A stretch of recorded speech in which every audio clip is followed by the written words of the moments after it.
ce matin. C'est cet incident qui est survenu dimanche à l'aéroport international de Njili où le cardinal Fridolin Ambongo s'est vu refuser l'accès au salon des autorités de l'aéroport international de Njili. Et la réaction de la chancellerie de l'archidiocèse de Kinshasa n'a pas tardé. Elle condamne avec la dernière énergie les traitements dégradants que les services officiels aéroportuaires ont réservé à son éminence le cardinal Fridolin Ambongo qui s'est rendu à Rome. C'était donc hier dimanche 14 avril 2024 à midi. Nous allons parler avec nos invités. Et puis, contentieux électoraux, la Cour constitutionnelle tient aujourd'hui une audience publique pour statuer sur les erreurs matérielles de ces arrêts rendus dans les cadres des contentieux électoraux, je le disais, du 12 mars dernier. Nous allons parler avec nos invités entre-temps au sujet de l'annulation des élections législatives provinciales. Le parquet général près la Cour de cassation en manque de preuves tangibles et en sous-tendu la décision de la centrale électorale. Elle appelle la CENI à fournir au parquet général les rapports de faits centralisés à son niveau. Nous allons en parler avec nos invités. Éric Bissello, bonjour. Bonjour, merci pour l'invitation. Je me permets de saluer chaleureusement mon frère Pascal ici présent. Il est vrai que nous pouvons nous fatiguer de dénoncer notamment le contrat tout à fait léonin de 398 millions de dollars entre le ministère du Développement rural et Steven Construct pour la construction de forages. Et à sachant que nous avons versé 80 millions de dollars pour 300 forages, nous sommes toujours étonnés d'avoir à financer un forage à 280 000 dollars en République démocratique du Congo. C'est une honte. Pour tuer l'État, on ne se prendrait pas autrement. Nicolas Kazadi, qui n'a aucune considération pour les travailleurs congolais, pour les fonctionnaires congolais, pour les citoyens congolais, et je dirais même aucune considération pour le chef de l'État qui doit trouver de l'argent pour financer une guerre qu'on dit injuste. Ben, je crois que c'est un mépris, c'est un déni de justice, c'est un déni de l'état de droit.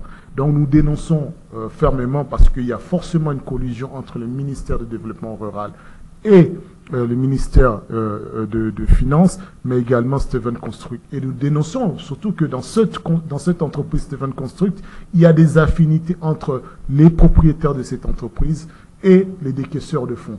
Donc il y a prise d'intérêt de manière tout à fait inappropriée et illégale en République démocratique du Congo. Et l'argent public, on en a besoin pour élever la nation, pour développer la nation.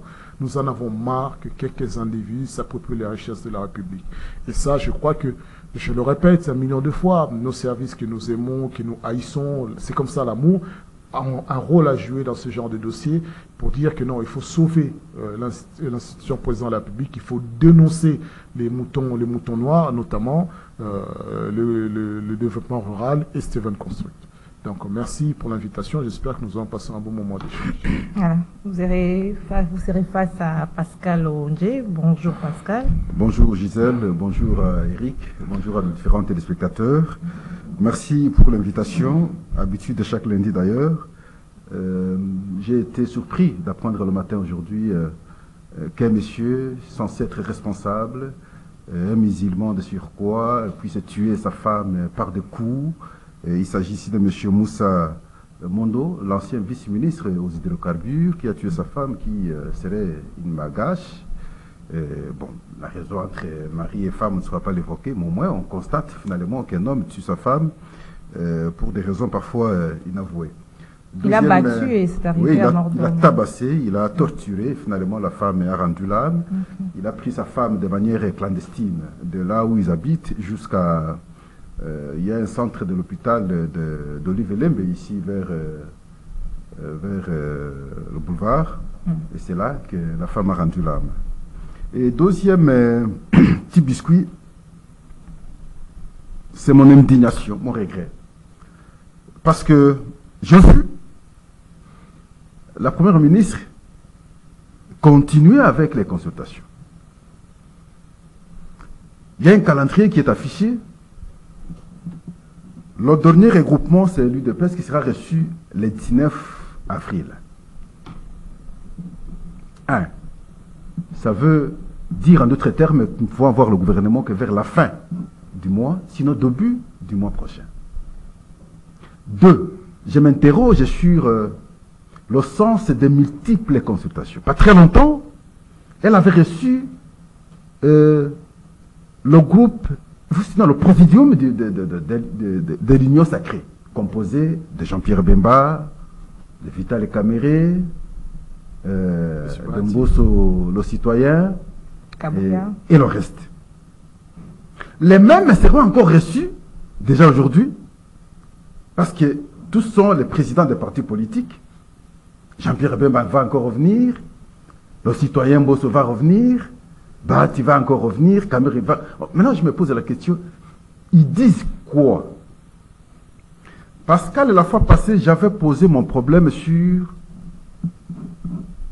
le critère de sélection. On se base sur quels critères?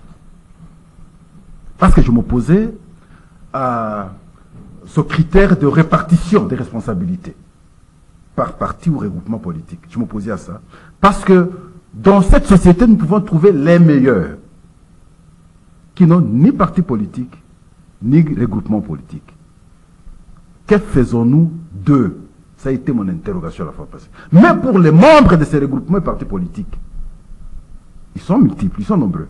Comment on parvient à faire le choix sur une personne? C'est ce qui est plus important pour les Congolais. Pour qu'enfin, lorsque le gouvernement sort, qu'on dise, effectivement, on a été très objectif, très sérieux sur la sélection, et ces gens qui sont sélectionnés sur base de tels critères peuvent bénéficier de notre espoir quant à la gestion de demain ou d'après-demain dans le gouvernement. C'est cela. Mais malheureusement, je constate, tout semble évoluer à l'antipode de la conception ou de la compréhension de Pascal. Et je me dis, quelque part, je crois que nous sommes en train de perdre beaucoup de temps. Beaucoup de temps. Le travail a déjà été fait par le formateur. Elle ne fait que répéter. La première ministre se limiterait à apprécier les noms et nous sortir le gouvernement et avancer. Hélas, nous devons alors croiser les bras et les doigts et attendre jusqu'à la fin du mois probablement pour qu'on ait le gouvernement. Vous avez parlé de l'expérience, parce que les critères, les critères hier... Les critères de sélection, c'est important. J'ai suivi Jean-Michel Samaloukodé avec sa plateforme après les échanges avec la première ministre. Ils ont parlé de l'expérience et la probité.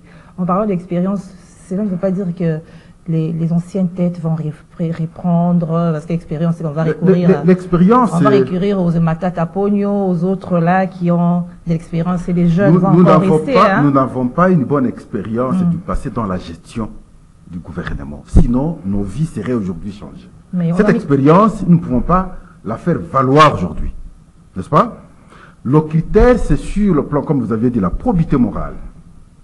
On doit vérifier, on doit checker chaque personne présupposée, si elle sera à mesure de répondre à ce critère, au regard de son comportement dans son environnement, au regard de sa prestation là où il a été quelque part, et ainsi de suite. C'est de cette manière qu'on peut délibérer et faire le choix sur des gens qui peuvent, en tout cas, bénéficier de la confiance de la population afin d'imprimer une différence dans la gestion du pays à travers le gouvernement. Mais l'expérience ne doit pas primer, sinon on va prendre... Pas l'expérience d'avoir été dans un gouvernement de la République passée.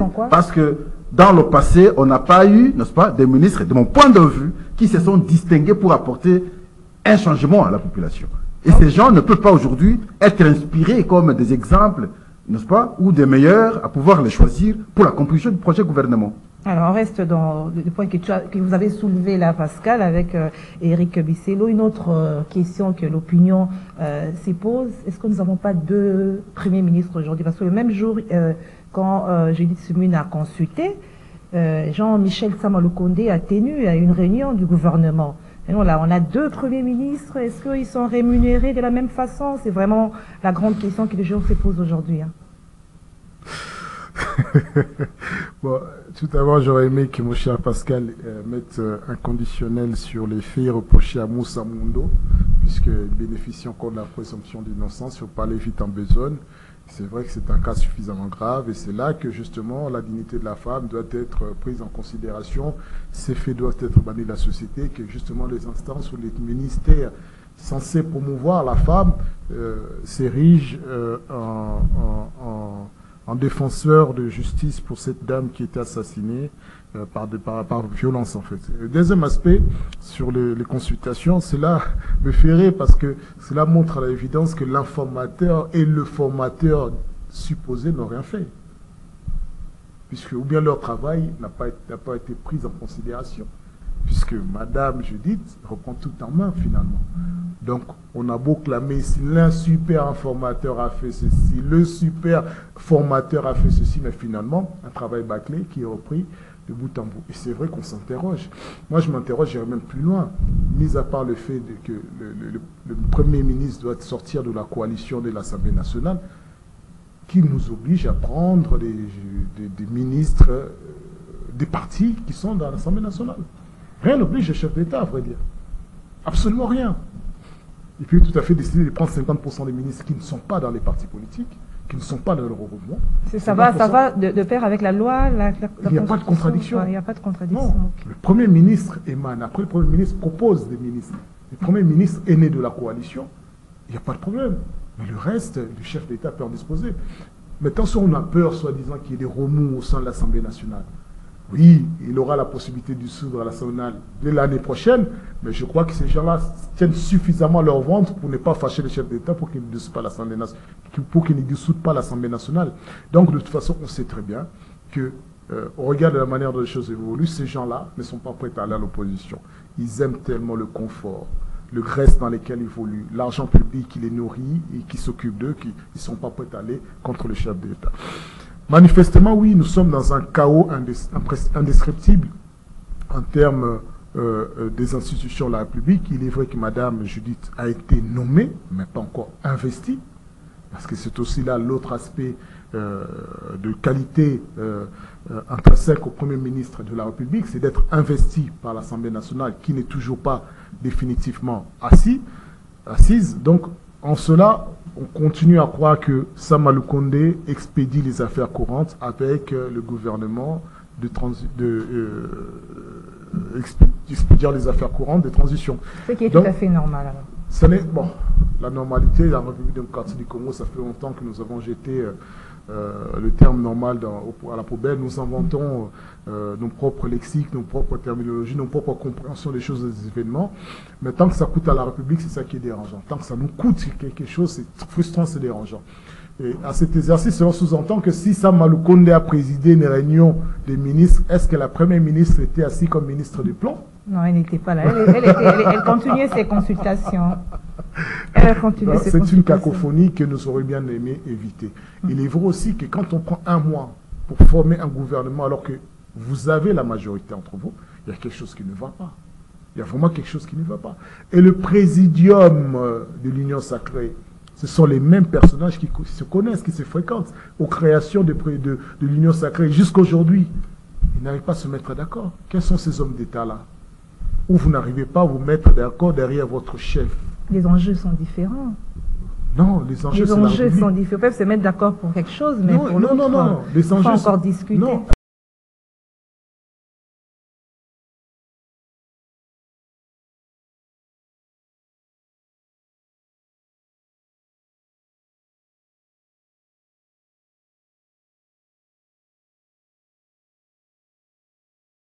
Même de l'Union sacrée, c'était afin d'accompagner le chef d'État à réaliser pleinement son mandat et ses devoirs à l'égard du peuple congolais pendant ces 5 dernières années. Donc les objectifs n'ont rien à voir avec les membres du présidium. C'était tourné pour accompagner le chef d'État. Et au regard du remis-ménage qui est actuellement, cela veut dire que le chef d'État n'est pas, j'allais dire, l'autorité morale du présidium et de l'Union sacrée. Il n'a pas son mot à dire. Parce que si le présidium et l'Union sacrée peuvent se permettre ces gens d'affaires, moi c'est parce qu'il n'y a personne au-dessus d'eux. Et quand vous tout à l'heure vous disiez... Il ne peut pas tout de même être dictateur, il doit laisser aussi la démocratie. J'aurais aimé que la démocratie soit laissée à partir de la base, pas à partir de quelques individus seulement. C'est là la véritable démocratie. Ce n'est pas à partir de quelques individus qui s'accaparent le pouvoir de l'État et restent au sommet en disant que c'est nous la démocratie. Et puis par ailleurs, quand vous posiez tout à l'heure, je vous disais que le chef de l'État peut puiser un quota de ministres en dehors de ses partis politiques. Le seul impératif que lui appose la Constitution, c'est dans l'article 90 en disant la composition du gouvernement tient compte de la représentativité nationale, pas des partis politiques, pas des regroupements, mais que de la représentativité nationale en termes de genre et en termes de régions et des groupes ethniques. C'est en cela que ça doit se forger. Donc, il est tout à fait anormal que nous perdions énormément de temps et de l'argent, forcément, dans cette situation où nous disions en permanence que nous sommes en guerre, nous sommes en guerre, nous sommes en guerre, mais l'État n'est pas géré. Et c'est inquiétant. Alors, Pascal, vous donnez l'impression de répliquer par rapport à ce que Eric oui, veut dire. J'interviens parce que lorsque vous aviez évoqué le cas de deux premiers ministres, et vous estimiez que ça peut créer un conflit des rôles, des compétences, je dis non, il n'y aura aucun conflit, et ce n'est pas la première expérience que nous vivons. Lorsqu'on sortait des élections de 2011, on a connu le même cas. Koya Diallo, qui était vice-premier ministre au PTNTIC, l'ancien premier ministre Mozito démissionne, et c'est Koya Diallo qui expédie les affaires courantes et qui est comme premier ministre. Et en même temps, vice-premier ministre au PTNTIC. On nomme Matata, qui était ministre aux Finances, premier ministre. Et pendant que Koya Diallo expédiait les affaires courantes. Avant l'investiture du gouvernement, Matata était premier ministre. Mais il était en même temps ministre des Finances. Posez-vous la question, comment, là je reviens sur ce qu'Éric a dit, et il s'est interrogé d'ailleurs, comment alors il s'asseyait lorsqu'il s'agissait du Conseil des ministres. Donc le problème ne se pose pas à son niveau. Il ne s'agit pas là des erreurs du passé. Notre constitution ouais, est très lourde. Je pense que nous devons la rendre souple.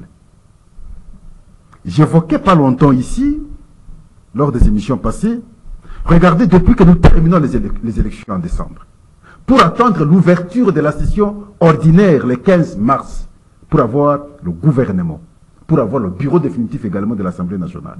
Mais entre-temps, voyez-vous, on crée un vide. Je faisais une proposition la fois passée qu'on voit comment adapter à travers, que ce soit la loi électorale, que ce soit notre constitution, que les élections s'organisent au mois de février. Pour que, aussitôt sorti des élections, on ait les institutions le mois prochain. Et là, ça peut nous permettre d'avancer. Et donc, nos lois sont très lourdes, il faut les adapter. Et je ne sais pas comment les confectionner à leur temps, mais je pense que il faut des intelligences actives maintenant pour avoir de bons textes afin de nous aider. Donc, substantiellement, il n'y a pas de problème, il n'y a pas de conflit. Vous avez donné l'exemple de Koya Diallo, des gouvernements passés. Je posais une question. Ce ne sont pas là des erreurs qu'on doit éviter. Mais effectivement, je parle ici de la Constitution. Parce que c'est le budget qui pèse. Hein. Effectivement, je parle ici de la Constitution. J'ai dit, pas seulement la Constitution, nos lois sont très lourdes. Il faut les rendre souples. Donc, des petites erreurs comme ça, on peut les éviter pour que, aussitôt sorti des élections, le chef de l'État ait la latitude de nommer rapidement le Premier ministre. Et que ce Premier ministre ne sorte le gouvernement rapidement. On ne peut pas toujours dépendre de l'Assemblée nationale, des procédures, ainsi de suite. Ça prend tout le temps. Ça nous prend le temps inutilement. Mais si le meilleur, supposons par exemple, Eric est meilleur, que le chef de l'État estime être meilleur pour qu'il soit Premier ministre, il n'a aucun parti politique à l'Assemblée nationale. Aucune coïncidence avec quiconque en politique. Il ne peut pas être nommé du fait qu'il ne proviendra pas de cette majorité. Soit les convaincre maintenant de devenir politique et finalement les prendre par après. Non. Il s'agit de la nation. Moi, je pense que nous devons bien réfléchir autrement. Il s'agit de la nation. Le président devra avoir des mains libres. Il regarde les réalités de son pays, c'est lui qui gère les services, ainsi de suite. Il dit, bon, maintenant, moi, j'ai choisi le Premier ministre, telle personne, peu importe vos postures politiques, c'est cette personne qui peut aider le pays. Sinon, conduire ma vision pour qu'on atteigne les objectifs. Il peut faire ce choix. Mais tant que nous allons lier le président de la République, bon, il faut que nous en termine, vous devez patienter, regarder l'Assemblée nationale et faire le choix. Non, je crois que on ne fait pas un bon travail. Il faut retenir que avant d'entrer en fonction, le gouvernement doit être investi. C'est-à-dire que malgré que le Premier ministre soit désigné, elle ne peut pas encore entrer en fonction, elle n'est pas encore effectivement Premier ministre, il faut qu'elle soit investie au sein de l'Assemblée. Et puis retenons quand même en cette date aujourd'hui, le 15 avril, quelque chose d'assez important qui paraît anodin. Les mandats des juges constitutionnels arrivent à terme aujourd'hui. Blocage partout, voilà. Alors nous parlons de cet incident survenu à l'aéroport international d'Ndjili, je reste avec vous, où le cardinal Fridolin Ambongo a été interdit d'accéder au salon VIP, et il y a eu la réaction de l'archidothèque qui parle d'un traitement dégradant. Comment vous commentez par rapport à cet incident? Je suis inquiet parce que je ne sais pas si c'est un ordre qui viendra de la présidence, du gouvernement, ou bien d'excès des ailes des partisans du pouvoir. C'est inquiétant. Parce que l'aéroport international d'Ndjili n'appartient pas à un régime politique. N'appartient pas au gouvernement de la République. Ça appartient à l'État congolais. Et l'État, dans ses prérogatives, accorde cet accès à tous les Congolais qui ont, sous réserve de la loi, la possibilité de voyager. Mais l'espace VIP n'a rien à voir avec la politique. C'est purement commercial. C'est purement du business. C'est un espace qui est réservé aux diplomates, aux personnes qui ont un siège première classe, classe business, et tous les clients qui peuvent se payer l'accès. Tout le monde. Vous payez 25 $, vous pouvez avoir accès à l'espace VIP. Mais quelle honte qu'il y ait une personne, par excès des ailes, interdisant au cardinal qui a un passeport diplomatique d'accéder au salon VIP. Il faut éviter d'humilier, à plus forte raison, des personnalités, des hautes personnalités qui représentent, qui portent la voix de la République démocratique du Congo dans le monde. On peut ne pas partager des idéaux, on ne peut avoir des différenciations en termes politiques, mais l'humiliation vous fait perdre, vous, le pouvoir de la crédibilité, de bon sens. Et moi, je crois qu'il faut que le chef d'État comprenne que même le régime nazi, au plus haut de son ignominie, avait des partisans. Et le chef d'État ne doit pas se laisser embarquer par ce genre de dérive qui ne correspond ni à ses valeurs, ni même à ses principes. C'est une honte parce que je n'arrive même pas à en parler, parce que je ne sais pas qui est cette personne qui s'est permis de penser que c'était un espace qui lui était. Ils sont venus, ce régime est venu trouver cet espace VIP. Pourquoi ils sont venus? Pourquoi ils y ont accès? C'est un espace purement commercial pour que nous ayons des personnalités qui aient un espace où ils peuvent échanger en toute sincérité. Et d'ailleurs... C'est réservé à des personnalités. Voilà. Oui, mais tout le monde, ceux qui s'estiment avoir les moyens financiers. Vous payez votre argent. Vous pouvez payer 25 $ pour aller vous asseoir à l'espace VIP. Les boissons sont plus chères, vous avez un certain nombre de services qui sont portés. Mais en sus, il y a effectivement une place spéciale pour les diplomates, ceux qui ont un passeport diplomatique, comme le cardinal. Il a un passeport diplomatique du Vatican.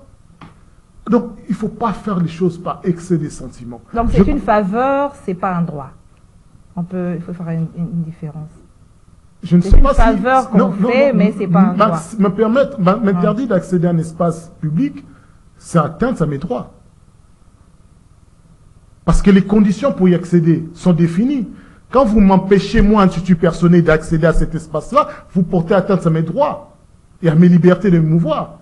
Soit on définit en disant que c'est réservé aux autorités de la République démocratique du Congo, ou bien ceux qui ont la quitus du gouvernement de la République démocratique du Congo. Nous connaissons. Mais c'est un espace purement commercial, réservé aux clients, même pas aux personnalités, aux clients qui ont les sièges première classe, business class, ou bien qui ont le moyen de se payer ce temps-là d'attente pour que l'avion arrive.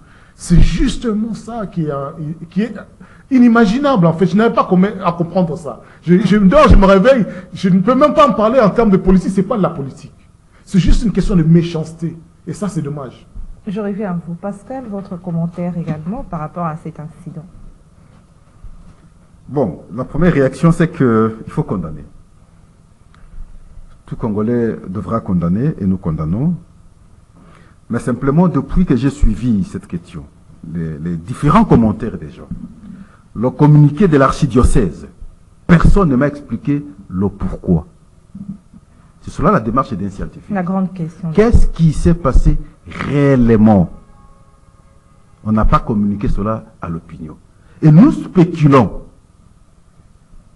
La moindre des choses, c'est savoir qu'est-ce que ces agents ont dit au cardinal. Est-ce qu'il y avait une raison qui a justifié qu'il n'ait pas l'accès? Et pourquoi? Et le pourquoi n'est pas expliqué. Moi j'ai connu ce cas une fois. Je partais représenter le vice-premier ministre à Addis Abeba. Dans mon ordre de mission, j'étais pratiquement VPM. Parce que je partais le représenter. J'avais aussi accès à ces cadres VIP. Mais à l'époque, comme les travaux se faisaient, ils m'ont dit non, vous ne saurez pas être ici. Et humblement, je suis allé ailleurs. Il y a une raison, comme les travaux. À l'époque, il y avait une raison. On vous a présenté les raisons. Non, effectivement, si quelqu'un était derrière moi, m'a vu, n'est-ce pas? Moi, et qu'il avait déjà été informé qu'il représentait le vice-premier ministre, et il voit, on me dit de ne pas avoir l'accès que je sortais. Il pouvait aussi interpréter autrement. Mais comment, quelqu'un qui reprend le vice-premier ministre, comment on peut le chasser comme ça? Je suis rentré, je suis allé ailleurs. C'est comme ça que je dis, c'est ce pourquoi-là qui nous permettra de comprendre qu'est-ce qui s'est réellement passé.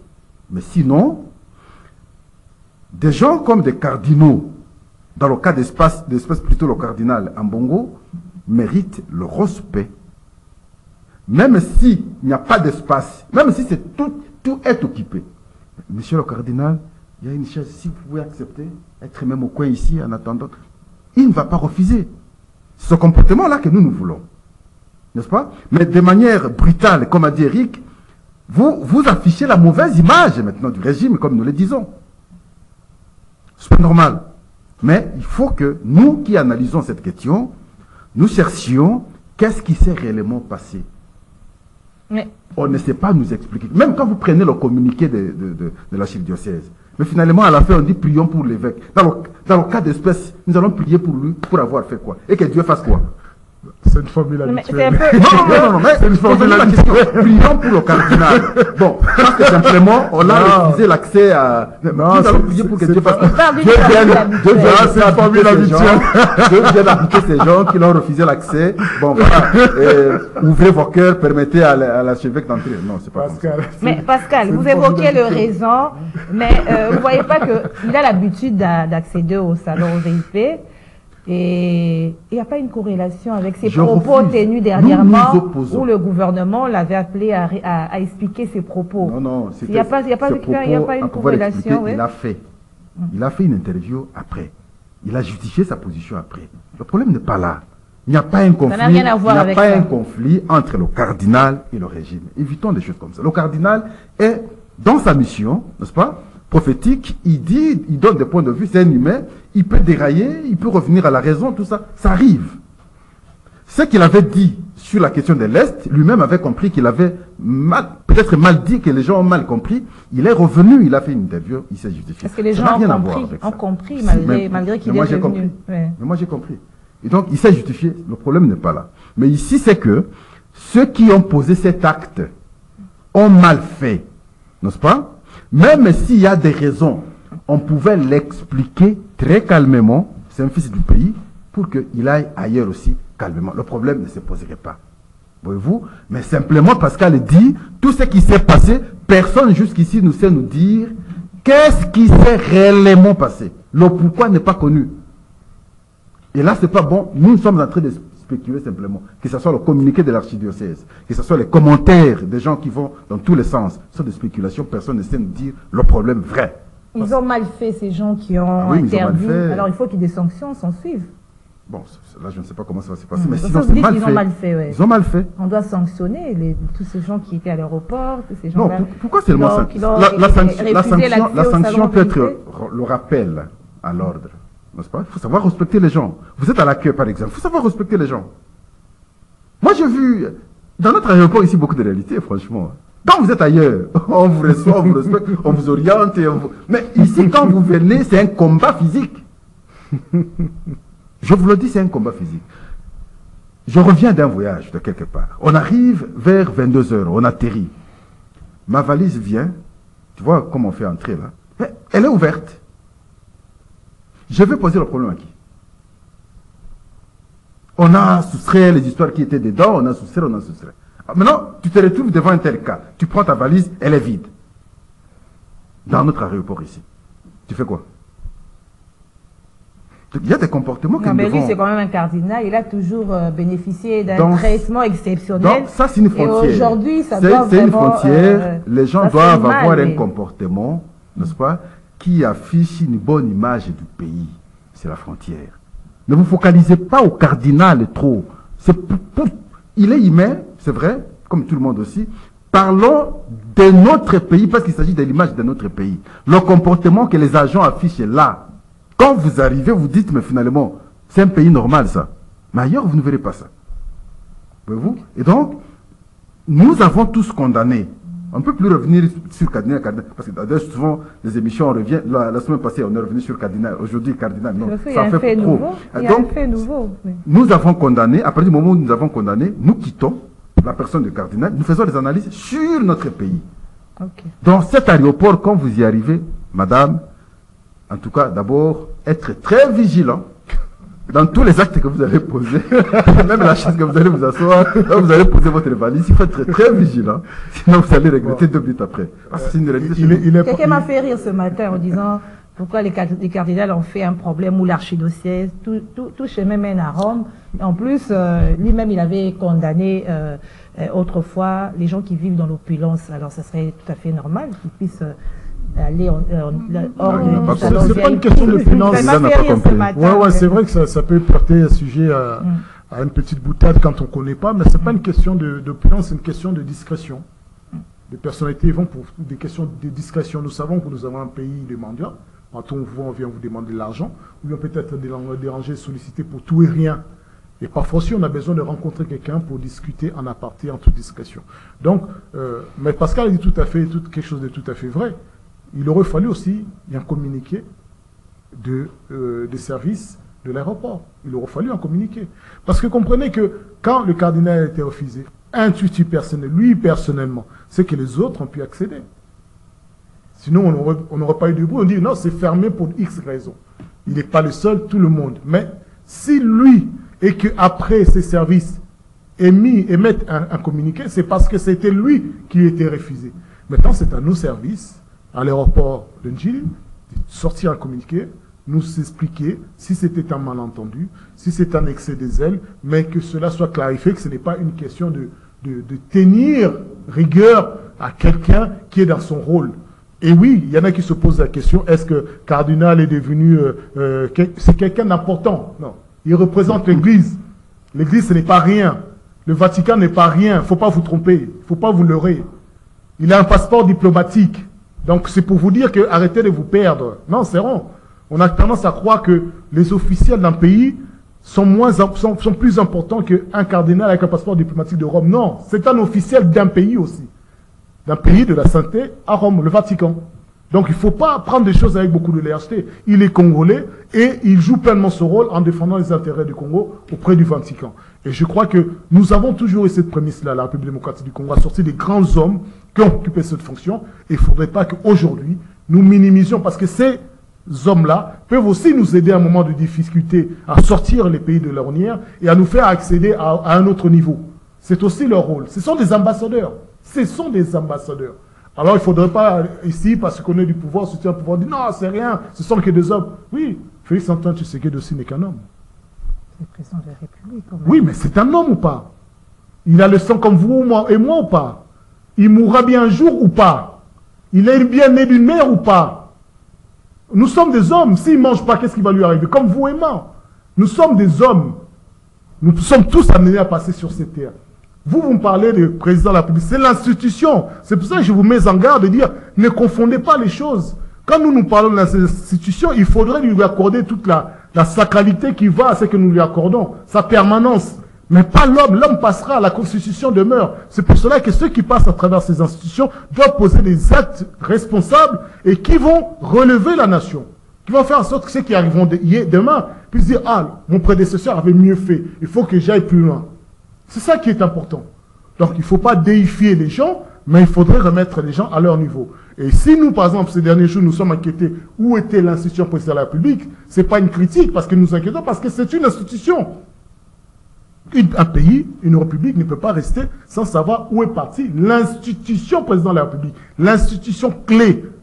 C'est lui qui est censé préserver l'intégrité territoriale, faire en sorte que les autres institutions aient des rapports courtois et harmonieux. Donc, aujourd'hui, nous avons un soupçon, j'avais déjà un soupçon d'information sur ces déplacements. Aujourd'hui, ça se confirme. Moi, je suis d'accord, j'ai toujours été d'accord sur ce rapprochement avec la Russie. Mais tant si ça peut nous aider carrément à vaincre de manière, à renforcer notre intégrité territoriale, à renforcer nos troupes et notre armée, c'est là que nous demandons. Prenez les risques de sortir de la République démocratique du Congo du joug des Occidentaux. Prenez le risque, il faut oser. Il faut un autre Mzé, il faut un autre Lumumba. Il faut oser.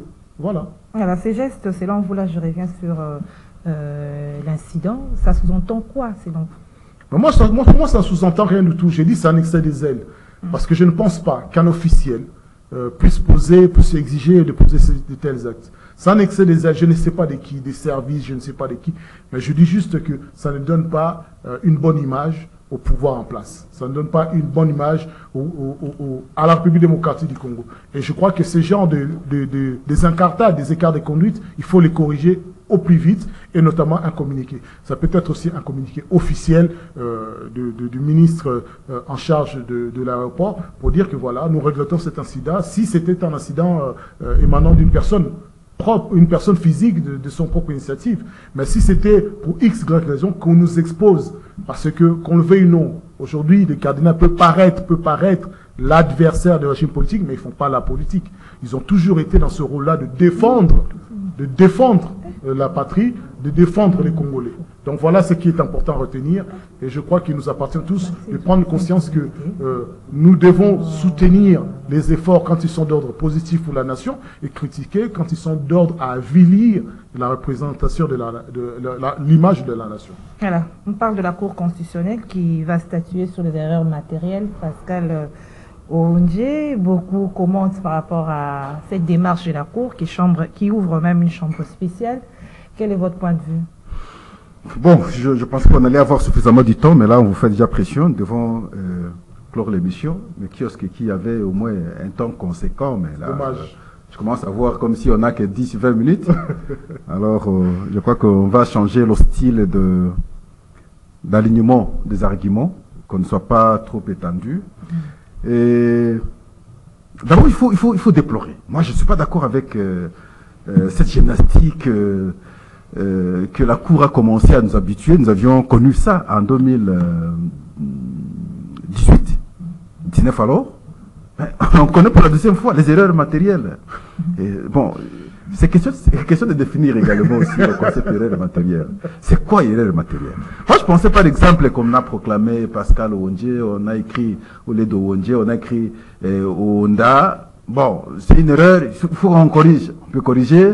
Peut-être une décision, telle personne qui n'a pas été attaquée, qui n'a pas été, en tout cas, également, son cas n'a pas été traité aussi par la Cour constitutionnelle, mais la personne a été déjà proclamée par la CENI, mais curieusement, on l'a pas alignée dans l'arrêt ou l'ordonnance de la Cour constitutionnelle. On peut dire, non, ça a été erreur, non, qu'on récupère, qu'on ramène le nom.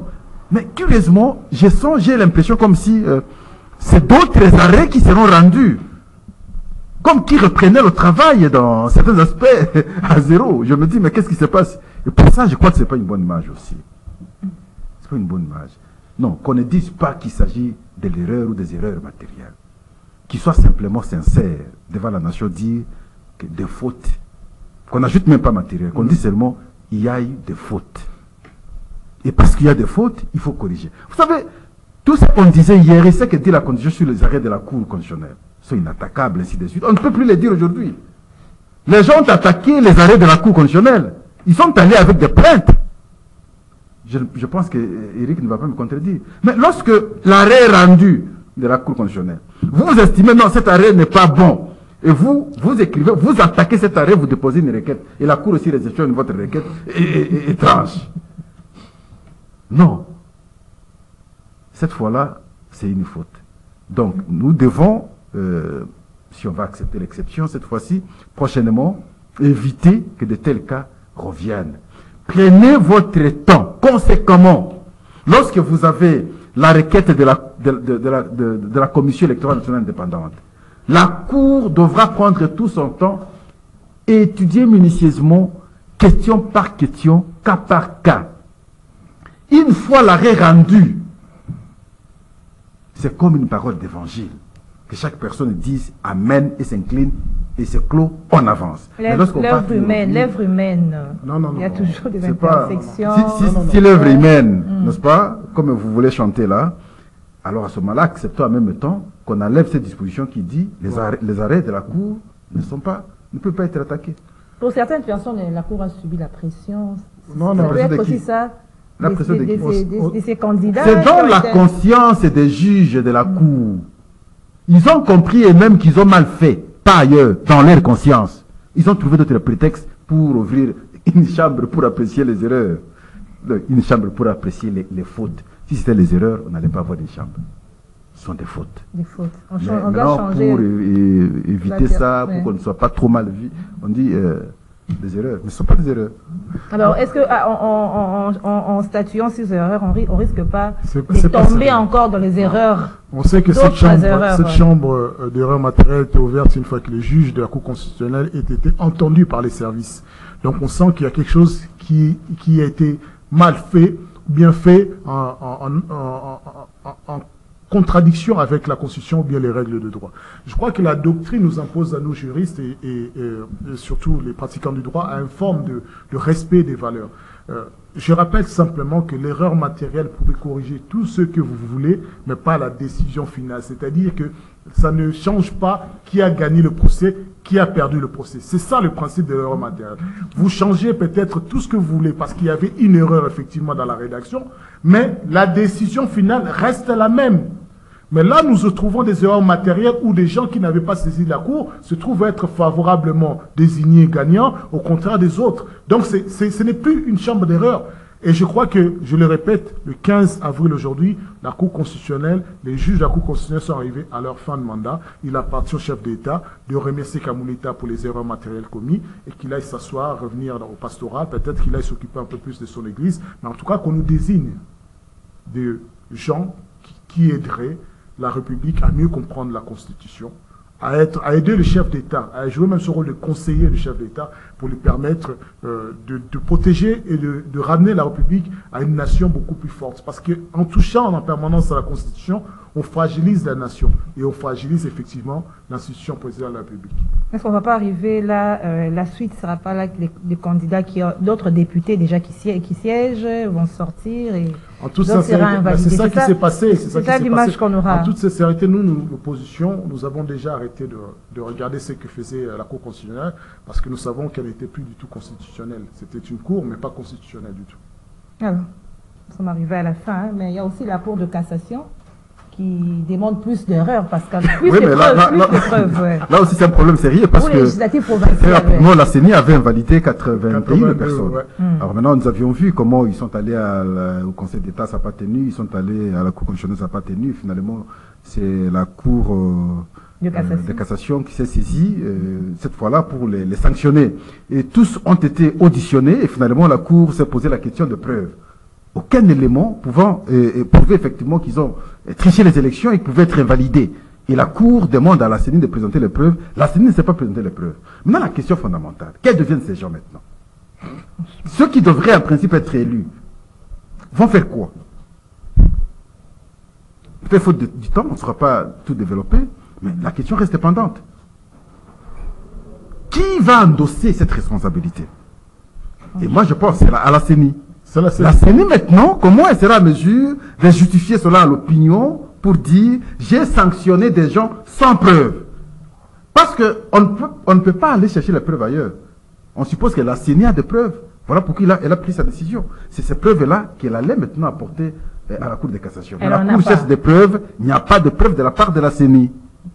On fait quoi de ces gens? J'étais en train de m'interroger, Eric. Je me disais, mais comment les mêmes vont maintenant aller comme candidats gouverneurs?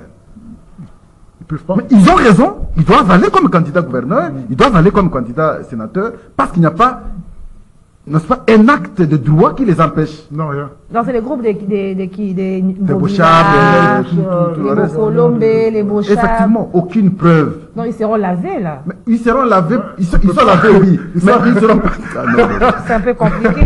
Ouais, mais le propre est déjà jeté. Hein. On ne peut pas réparer une réputation, l'honneur d'une personne, on ne peut pas le réparer à travers ses actes.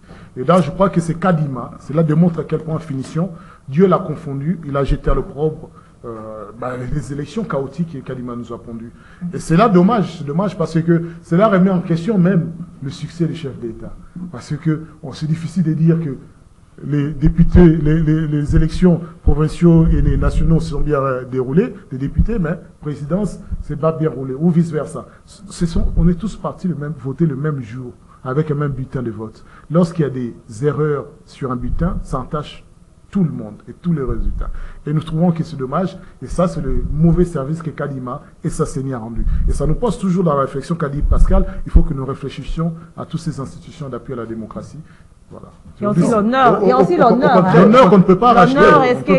Dans leur honneur, pour le président de la République, je pense que c'est le contraire. Parce que si hier, on avait des doutes que tels ont fraudé, ils sont sanctionnés, ça veut dire que leurs sanctions impliquent également le résultat du chef de l'État. Mais aujourd'hui, par faute de preuves, on va également laver tout ce qu'on pouvait penser. Non, par là, je veux dire que les Congolais savent très bien qu'il y a quelque chose qui n'est pas allé normalement. C'est pour cela que le CENI a voulu aller vite en besogne.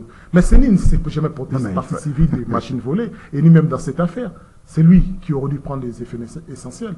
Mais ce qui veut dire que quand les élections sont mal parties, qui sont mal organisées, sont mal réalisées, ça entache tout les parties prenantes. Mais est-ce qu'il n'y a pas eu la pression aussi? Il n'y a pas eu la pression, il n'y a pas une pression derrière...